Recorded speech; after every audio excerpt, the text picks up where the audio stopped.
할렐루야. 우리에게 복된 아침을 허락해 주시고 또 귀한 새벽 예배를 허락해 주신 하나님 앞에 감사와 영광을 돌립니다. 새벽 예배에 나와서 여러분이 어둠을 헤치고 이곳에 나오게 되었는데, 이것을 예배의 시간을 마치고 떠날 때쯤이면 떠오르는 태양 앞에 드러나는 밝은 세상을 보게 될 것입니다. 제가 새벽 예배를 마치고 늘 교회 문을 나설 때마다 머릿속에 그려지는 장면이 있습니다. 성경에 보면 해가 떠올랐다라고 하는 아주 긍정적이고 희망적인 내용이 구약 성경에 딱 2번 나옵니다. 하나는 언제 나오냐 하면 롯이 소돔과 고모라가 멸망당할 때에 그것을 빠져나와서 소알이라고 하는 작은 성에 이르게 됩니다. 바로 그때 그의 앞에 해가 떠올랐다, 이런 말씀이 나와 있고요. 야곱이 야복강가에서 씨름하다가 주의 천사로부터 이스라엘이라고 하는 새로운 이름을 얻게 됩니다. 그리고는 밤새도록 씨름하고 새로운 이름을 얻은 그때에 그의 앞에 해가 떠올랐다, 2번 얘기해요. 근데 이 2번 다 해가 떠올랐다라고 이야기할 때에는 새로운 삶의 시작, 복된 삶의 시작, 하나님의 구원의 역사의 시작을 의미합니다. 제가 새벽 예배를 감격스럽게 생각하는 이유 가운데 하나예요. 왜냐하면 바로 야곱의 삶에 그리고 롯의 삶에 떠올랐던 그 희망의 시작이 매일매일의 새벽 기도를 마치고 돌아가는 저와 여러분 모두에게도 하나님의 해가 떠오르는 구원의 역사가 계속되어질 줄 믿고 기대하는 여러분 되시기를 주님의 이름으로 축원합니다. 그래서 우리가 21일 동안 특별히 작정하고 기도하는 동안에 내가 매일 떠오르는 새벽 태양을 보리라, 하나님 앞에 나와 예배하고 그리고 하나님께서 떠오르게 하는 태양을 보리라 작정하는 여러분 되시기를 바랍니다. 자, 새벽 예배를 시작하면서 우리가 이것은 함께 합시다 하는 몇 가지를 먼저 이야기하려고 합니다. 하나는 뭐냐 하면 작정한 21일의 새벽 기도를 잘 마칠 수 있도록 이 예배에 참여한 사람 가운데 어느 누구도 병들거나 입원하거나 죽지 않게 해주세요. 이게 저의 기도의 제목 가운데 하나예요. 네, 조금 이따 돌아가세요. 네, 이 기도는 꼭 마치시기를 바랍니다. 2번째, 우리가 예배 시간에 찬송을 하는데 찬송할 때에는 여러분들이 조수미가 아닌 이상, 성악가가 아닌 이상 그다지 신경 쓰지 마시고 최선을 다해 목소리 높여 찬양하시기를 바랍니다. 요한 웨슬리 목사가 찬송할 때에 어떻게 찬송해야 하느냐, 악보대로 찬송해라, 또 가사를 음미하라, 여러 가지 중에 하나가 있는데 최선을 다해 큰 목소리로 찬양하라, 이렇게 이야기했어요. 새벽이 되었던 밤이 되었던 하나님 앞에 큰 목소리로 찬양하시기를 바랍니다. 또 하나의 중요한 것이 있는데 그것은 뭐냐 하면 우리가 예배 후에 한 목소리로 기도할 것입니다. 다니엘이 하나님 앞에 기도할 때 주여 용서해 주시고 주여 들으시고 주여 역사해 주시옵소서 간절히 기도했다는 것을 우리가 기억합니다.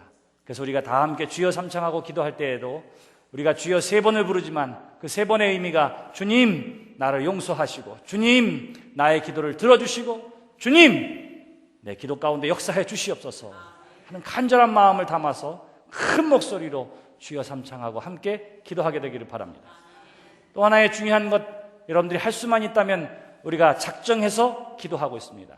그래서 여러분들이 헌금을 드리고 예물을 드리기도 하는데 할 수만 있으면 21일 동안 똑같은 기도의 제목과 감사의 제목을 가지고 작정해서 또한 예물을 드릴 수 있다면 그것도 의미 있고 복된 일이 되어지는 줄 믿습니다. 여러분 기억하시고 우리가 함께 이 일을 위해서 함께 기도하고 그리고 우리의 예배 가운데에 하나님의 역사가 드러나는 것을 우리가 함께 목격하게 되기를 바랍니다. 마지막으로는 우리가 작정 기도회를 하든 뭘 하든 보면은 처음에 1000명이 모이면 21일 기도회를 했다 그러면 한 19일째쯤 될 때는 1000명에서 한 800명으로 줄지요. 그리고 21일째 되면 다시 1000명이 모여요. 처음과 끝을 마무리하시느라. 근데 우리의 기도회는 하나님의 성령의 역사 가운데에 시간이 지날수록 모이기에 힘쓰는 기도회가 되기를 주님의 이름으로 축원합니다. 여러분들의 주변 사람들에게도 함께 권면하셔서 함께 예배하는 것 얼마나 중요한지 몰라요. 자, 오늘 자녀들을 위한 기도에 대해서 우리가 함께 이야기하려고 합니다. 문학자이고 또 철학가이고 교수이기도 한 이어령 박사가 우물을 파는 사람이라고 하는 책에서 이런 얘기를 했더라고요. 이 시대를 가리켜 이렇게 이야기했습니다. 어머니의 몸과 아버지의 이름이 사라져간 21세기의 문명사회를 우리는 맞고 있다, 그렇게 이야기해요. 아버지의 권위가 사라지고 또 아버지의 이름이 존귀 여겨지지 않는 시대가 되어졌다, 이렇게 이야기합니다. 엄밀하게는 어른을 잊어버린 세대가 되었다. 가장을 잃어버린 세대가 되었다. 이렇게 이 시대를 갈파하고 있는 거예요. 그런데 정말 그런 세대라고 할 것 같으면 우리는 하나님이 우리에게 주신 진정한 질서와 그리고 복의 놀라운 통로를 잃어버린 것이 될 것입니다. 저는 우리의 삶 가운데, 특별히 믿음의 사람 된 여러분들의 가정 가운데에 아버지의 이름이, 어머니의 몸이 회복되어지기를 주님의 이름으로 축원합니다. 분명한 이유가 있어요. 하나님께서 이삭에게 나타나셔서 복을 주십니다. 창세기 26장 24절에 보시면 내가 내 아비 아브라함을 생각해서 너에게 복을 줄 것이다. 하나님께서 이삭에게 그렇게 말씀하세요. 이삭이 한 번도 하나님 앞에 예배를 헌주로 제대로 드린 적이 없는데도 불구하고, 하나님 앞에 서원하며 기도한 적이 없는데도 불구하고 처음 이삭에게 나타나셔서 하신 말씀이 뭐냐 하면 내가 내 아비 아브라함을 생각해서 너에게 복을 주겠다, 이렇게 말씀하세요. 복이 누구를 통해서 옵니까? 아버지를 통해서 와요. 믿음의 부모님을 통해서 그 자녀에게 복을 주겠다고 하나님께서 말씀하고 있는 것입니다. 뿐만 아니에요. 창세기 49장에 보시면 야곱이 그의 자녀들에게 복을 주는 내용이 나와 있습니다. 하나님 앞에서 축복하며 기도하는 내용이에요. 첫째 아들 루벤에 대해서는 씨가 마를 것이라 이렇게 이야기합니다. 왜냐하면 그 루벤이 그의 아버지의 첩에, 그러니까 자기의 어머니를 침상을 범했기 때문에 그 죄값으로 말미암아 야곱이 기도한 그대로 어떻게 되느냐 하면 루벤이 가장 먼저 그 지파가 없어지게 됩니다. 그 이유가 도대체 무엇일까요?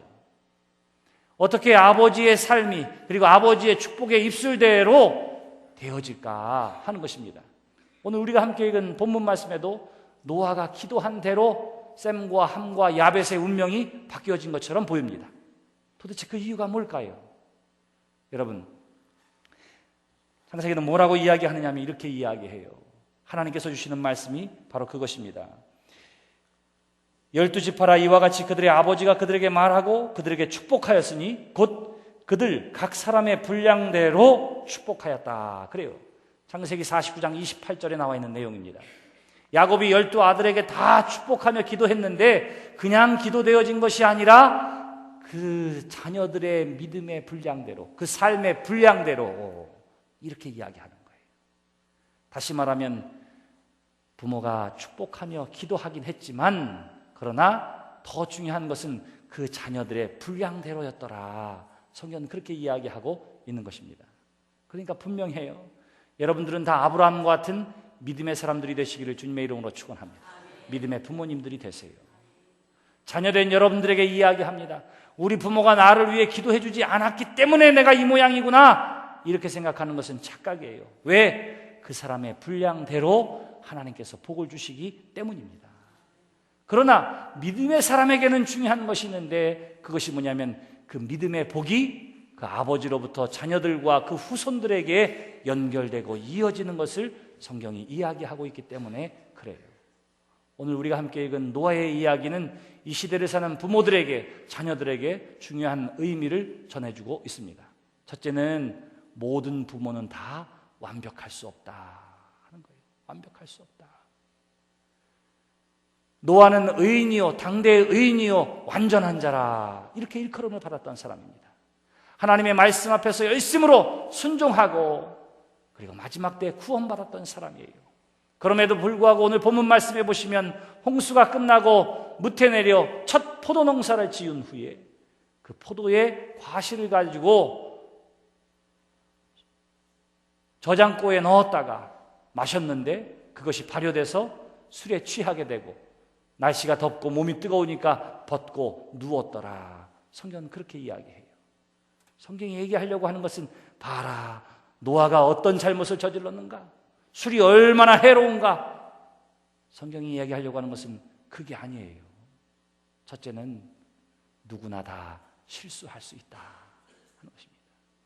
여러분, 이 아침에 기도할 때에 여러분들의 부모의 부족함과 연약함을 받아들이는 자녀된 여러분들이 되시기를 바랍니다. 세상에 완벽한 부모는 하나도 없어요. 세상에 온전한 사람도 없습니다. 오늘 성경이 그것을 이야기해요. 하나님으로부터 의로운 사람이요 당대의 완전한 사람이라 일컬음받았던 이 노아도 실수할 수가 있더라 하는 것입니다. 부모의 연약함을 인정하세요. 부모의 나약함을, 그리고 헐다못해 부모의 죄악까지도 품고 기도할 수 있는 자녀된 여러분들이 되시기를 바랍니다. 그런데 성경은 노아가 실수했다라고 하는 것에 초점을 맞추지 않아요. 노아가 실수할 수 있다고 하는 사실을 통해서 모든 부모가 완전하지 않고 실수할 수는 있다 하는 사실이 있습니다. 그런데 그 실수를 대하는 자녀들의 태도를 이야기합니다. 제일 먼저 본 것이 둘째 아들 함이었습니다. 그는 가나안의 아비라 그렇게 이야기해요. 근데 굳이 가나안의 아비 함이 아버지의 실수를 보았다 이렇게 이야기합니다. 왜냐하면 그의 실수와 그의 부족함과 연약함과 죄악은 뒤로도 이어지기 때문에 그래요. 그래서 성경이 그 사실을 주목하고 있습니다. 함이 그것을 보았어요. 거기는 봤다 이렇게 이야기하는데 히브리적인 표현으로는 뭐냐면 의도적으로 봤다 이런 표현입니다. 그러니까 텐트 안에 들어갔다가 아버지 아이고 벗으셨네 이런 게 아니라 아버지가 벗고 있어요. 이게 무슨 일이야? 아이고 이런 이러고 나온 거예요. 자, 보긴 봤는데 어떻게 했다고요? 의도적으로 봤다 하는 사실을 성경은 주목하고 있습니다. 여러분들의 눈이 거룩하고 아름다운 것을 주목하시기를 바랍니다. 여러분들의 귀가 거룩하고 복된 이야기에 귀가 쏠리는 하나님의 사람들이 되시기를 바랍니다. 우리가 죄악 가운데 빠지면 자꾸 구멍으로 보려고 그래요. 구멍으로 보려고 그래요. 샛눈으로 보려고 해요. 이게 사단이 역사하려고 하는구나. 내 귀가 이렇게 큰 소리로 선포되어지는 하나님의 말씀에 귀가 열려 있어야 하는데 예배 시간에 옆 사람이랑 이야기하는 것, 혹은 지나가다가 누가 글쎄 그 사람이 그랬대 그러면 벌써 이 귀가 글로 열려 있게 되는 것, 이게 다 사단의 역사예요. 그러니까 여러분들이 항상 옳은 것, 귀한 것, 아름다운 것에 귀를 기울이고 시선이 가게 되기를 바랍니다. 함은 그 유혹에 넘어졌어요. 그 사단의 유혹에 쓰러졌습니다. 그래서 아버지의 실수를 의도적으로 봤어요. 그리고 어떻게 하지요? 밖에 나가서 형과 동생에게 이야기합니다. 무엇을 이야기했어요? 자기가 본 것을 이야기했어요. 자, 본 것을 봤다고 얘기하는 게 잘못일까요? 아니면 의로운 걸까요? 본 것을 봤다고 얘기했을 때 그가 거짓말을 했을까요? 아니에요. 본 것을 있는 그대로 이야기했습니다. 있는 그대로. 그런데 아름답지 못한 것을 이야기한 데에 문제가 있어요. 오늘 우리도 마찬가지입니다. 살면서 사실을 이야기하는데 뭐가 문제입니까? 이렇게 목소리를 높이는 사람도 있어요. 내가 없는 얘기 했습니까? 떠드는 사람이 있어요. 근데 성경은 우리에게 뭐라고 얘기하느냐 하면 없는 얘기도 아니었어요. 사실이었어요. 그러나 아름답지 못한 것을 이야기하는 데에 찬송하고 기도하는 입술이 쓰임받기를 하나님께서 기대하지 않으시는 줄 믿습니다. 좋은 것을 이야기하세요. 아름다운 것을 이야기하세요.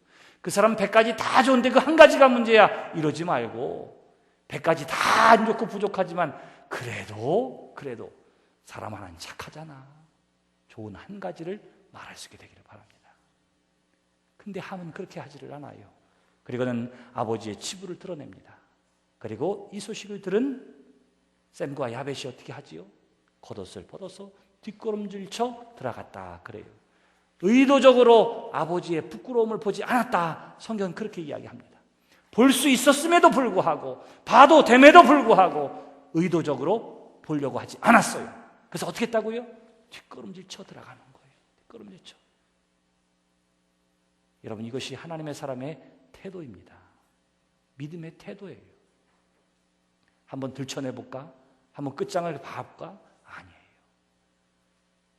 뒷걸음질쳐 들어가서 아버지의 치부를 가리고 나왔습니다. 문제는 그 다음이에요. 노아가 잠에서 깨서 이 사실을 봤습니다. 이 사실을 알았습니다. 성경은 어떻게 알았는지에 대해서는 이야기하지 않아요. 그러나 노아가 알았다 그렇게 이야기해요. 여러분, 노아가 안 것을 저는 그 중에 어느 자식이 이야기했다 이렇게 생각하지 않습니다. 누가 알게 해주셨을까요? 하나님이 알게 해주신 줄 믿습니다. 왜냐하면 이 사실에 대해서 모든 것을 다 알고 있는 사람은 하나님 한 분밖에 없었어요. 왜 함이 가서 의도적으로 봤는지 밖에 있는 셈과 야벳은 몰랐어요. 노아도 몰랐어요. 왜? 술 취해 누워 있었으니까. 함이 그렇게 하고 나온 것을 이야기했을 때에 셈과 야벳도 그가 어떻게 했는지 몰랐습니다. 말만 들은 거예요.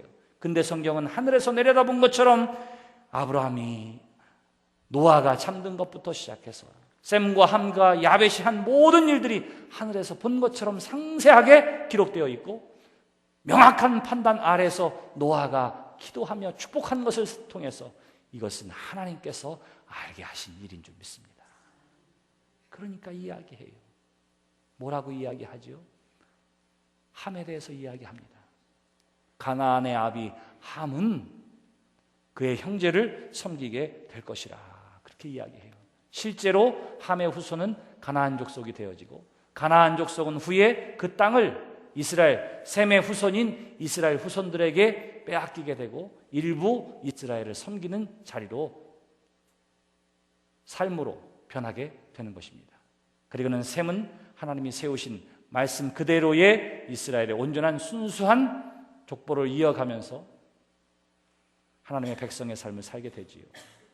성경은 뭐라고 이야기하느냐 하면, 노아가 축복하고 하나님 앞에 기도한 대로 저들의 자녀의 삶 가운데 그대로 이루어졌다라고 하는 사실을 우리에게 가르쳐주고 있습니다. 근데 이것이 단순히 노아가 그냥 얘기했기 때문에 되어진 것이 아니라 그 전에 야곱의 자녀들이 그랬던 것처럼 그들의 분량대로였더라 하는 거예요. 그들의 분량대로. 노아가 함에 대해서 저주했기 때문에 종살이를 한 것이 아니라 함의 분량이 그러했기 때문이라, 성경은 그렇게 이야기를 하고 있는 거예요. 그래서 우리가 주목하려고 하는 것은 함의 삶이 아니에요. 우리가 주목하려고 하는 것은 어디에 있느냐 하면 바로 셈과 야벳의 삶입니다. 야곱의 자녀들 가운데에도 시몬의, 루벤의 자손에 우리가 초점을 맞추려는 것이 아니라 야곱이 축복했던 야곱의 후손들에 대해서 우리가 주목하려고 하는 거예요. 공통점이 있는데 그들의 분량대로 하나님 앞에 축복하며 기도한 그대로 그의 삶 가운데 이루어지고 성취되어짐이 있었기 때문입니다. 그러므로 사랑하는 성도 여러분, 그 자녀들의 삶을 결정하는, 분량을 결정하는 것은 또한 누구로부터 오겠어요? 맞아요. 부모된 우리의 삶으로부터 오게 되어지는 줄 믿으시기 바랍니다. 성경에 나와 있는 부모들이 했던 여러 가지들 가운데 공통점 하나가 있는데, 그것이 뭐냐 하면 아브라함도 이삭도 야곱도 요셉도 누구를 위해 기도하는지 아세요? 자녀들을 위해서 기도해요. 인생의 마지막 때에 자녀들을 위해서 기도합니다. 자녀들은 부모로부터 기도받는 것이 얼마나 소중했는지 몰라요. 왜 야곱과 에서가 사이가 갈라졌을까요? 부모로부터 축복 기도 받는 그것 때문에 그랬어요. 부모된 여러분들에게 권면하고 부탁드립니다. 이 시대에 아버지의 이름이 온전히 서야 하나님 아버지도 그 이름이 세상에서 존귀히 여겨지게 되는 줄 믿습니다. 그러므로 집안에서의 부모님의 권위가 제대로 세워지고 그 질서가 제대로 세워지기 위해 해야 할 첫 번째가 뭐냐 하면 자녀들을 위해 부모의 자리에서 축복하며 기도하는 것이라, 이렇게 말할 수 있어요. 이렇게 말할 수 있습니다. 그러므로 자녀들을 위해 축복하며 기도할 수 있는 여러분 되시기를 주님의 이름으로 축원합니다. 얼마나 중요한지 몰라요. 여러분들의 기도가 가정을 살리게 되고 우리의 다음 세대를 책임질 수 있기 때문에 그렇습니다. 제가 어렸을 때에도 명절 때가 되면 할아버지가 불러요. 다 모여요. 다 모이면 자손들을 위해서 한 사람 한 사람 할아버지가 기도해 주십니다. 아들의 이름을 부르고 딸의 이름을 부르고 그의 가정의 이름들을 부르면서 하나하나 축복해 주는 거예요. 어린 제가 그 시간이 얼마나 귀하고 감사했는지 몰라요. 그리고 저에게 있어서 할아버지는 그냥 나이 많으신 할아버지가 아니라 나를 위해 축복하며 기도해 줄 수 있는 그러한 어르신이었어요. 오늘 우리 교회가, 여러분들의 가정이 다시금 이 권위가 회복되기를 주님의 이름으로 축원합니다. 자녀들을 위해서 기도하는 부모님들이 되시기를 바랍니다. 자녀들을 위해 무엇보다도 축복하는 하나님의 사람들이 되시기를 바랍니다. 생일이 되면 이리 와라, 이리 와라. 내가 너를 위해 기도해 줄게. 머리에 손을 얹고 안고 기도해 주는 거예요. 때가 되면 자녀들을 위해서 기도하는 부모가 되는 것입니다. 잠자리에 드는 아이들에게 잘 자라 이야기하고는 손을 얹고 기도하는 믿음의 부모님들이 되시기를 바랍니다. 여기서 자녀들 이러면 사람들은 누구를 생각하지요? 누가 떠올라요? 누가 떠올라요? 자녀들 그러니까. 옆집 아들이 떠오르는 사람 손 들어보세요. 예? 옆집 아들이. 다 누구 생각하느냐 하면 내 자식 생각해요. 내 자식. 그런데 하나님의 사람은 자녀들이라고 이야기했을 때 내 자식을 생각하는 것으로 끝나서는 안 됩니다. 이 시대의 모든 자녀들을 품고 기도할 수 있는 하나님의 사람 된 여러분 되시기를 바랍니다. 우리가 교회 학교에 행사를 하고 우리의 자녀들을 위해 축복할 때에도 마찬가지예요. 늘 이야기하지만 내가 내 자식 아무리 잘 키워봐야 학교에 보내고 직장에 보내고 세상에 내보냈는데 기도받지 못하고 제멋대로 크고 그리고 범죄와 죄악 가운데 노출된 사람들을 만나면 어떻게 되지요? 집안에서 아무리 품고 키워봐야 소용없는 거예요. 제가 미국에 있을 때 한 청년이 한국에 나왔다 서울역에서 기절을 하고 그리고 비행기를 타고 빨리 왔어요. 일주일이나. 왠 줄 아세요? 서울역에 있다가 어떤 사람이 이 칼을 들고요. 사람들 막 묻지 마. 뭐죠? 그거 뭐. 예. 칼을 막 휘두르는 거예요. 칼을 휘두르는 거예요. 너무너무 놀래가지고 그냥 파랗게 질렸어요. 근데 그날 저녁에 뉴스에 나오는데 그게 자기가 본 그거예요. 그거. 아무 이유가 없어요. 그냥. 얘가 너무 무섭다고, 한국 무섭다고 그냥 왔어요. 그래서 무서울 게 아니다. 기도할 거지. 뭐예요? 이 세대를 품고 기도해야 할 충분한 이유가 우리에게 있는 줄 믿으시기 바랍니다. 맞아요. 자녀를 위해 축복하며 기도하는 여러분 되시기를 바랍니다. 여러분들의 자녀만이 자녀 아니라 이 시대의 모든 후세대, 우리 다음 자녀들이 다 여러분들의 자녀로 품고 기도할 수 있게 되기를 바랍니다. 문제는 어떻게 기도하느냐 하는 거예요. 여러분들의 꿈을 자녀에게 심고 기도하지 마세요. 하나님의 꿈이 이루어지도록 자녀를 위해 축복하며 기도하시기를 바랍니다. 자, 우리가 자녀들을 위해 기도해야 된다 말씀드렸는데 어떻게 기도해야 되느냐 그러면 내가 배우지 못한 것 때문에 원한이 맺혔어요. 너만은 박사가 돼야 돼. 이건 자기의 꿈을 품는 기도예요. 그게 아니라 하나님의 꿈이 이루어지는 자녀가 되게 해달라고 하나님의 꿈을 품고 기도하시기를 바랍니다. 얘가 뭐가 되는 것은 중요한 게 아니에요. 얘가 어떤 사람이 되느냐가 훨씬 더 중요합니다. 그러므로 부모된 여러분들이 다 함께 우리의 자녀들을 위해 기도할 때에 어떻게 기도하느냐, 무엇을 위해 기도하느냐, 첫 번째가 뭐냐 하면 하나님의 영광을 드러내는 자녀가 되게 해 주시옵소서. 이를 위해 기도하시기를 바랍니다. 네, 뭐를 위해 기도한다고요? 나의 자녀가 하나님의 영광을 드러내는 자녀가 되게 해 주시옵소서. 바로 그거예요. 뭐가 되든지 그것은 하나님의 뜻대로 하실 거예요. 그러나 중요한 것, 하나님의 영광을 드러내는 자녀가 되게 해주세요. 세상을 아름답게 하는데 쓰임받는 자녀가 되게 해주세요. 세상에 거룩한 영향력 있는 믿음의 자녀가 되게 해주시옵소서.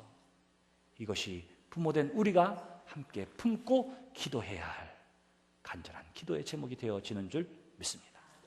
우리가 간절히 하나님 앞에 기도하며 하나님께서 그 기도를 들으시고 그 기도가 여러분들의 자녀와 우리의 다음 세대를 통해서 분명하게 증거로 드러나게 될 줄 믿습니다. 그 일에 쓰임받는 부모된 여러분 모두가 되시기를 주님의 이름으로 축원합니다. 이 시간 우리가 함께 기도하기를 원합니다. 여러분들의 자녀가 옆에 있다면 그 자녀들에게 손을 얹으시기를 바랍니다.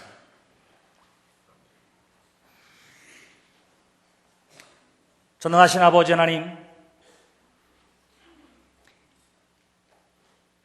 이 시간 부모의 자리에서, 자녀의 자리에서 우리의 다음 시간을 위해 함께 기도하게 하여 주신 은혜와 사랑에 감사를 드립니다.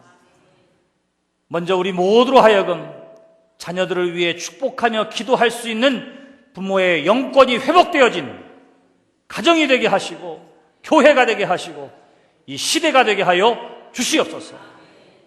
그 무엇보다도 자녀를 위해 축복하며 기도하게 하시고 성령과 진리의 말씀으로 양육하게 하시고 그로 말미암아 하나님께서 본래에 세워주신 부모의 자리와 영적인 권위가 회복되어지는 각각의 가정들이 되게 해 주시옵소서.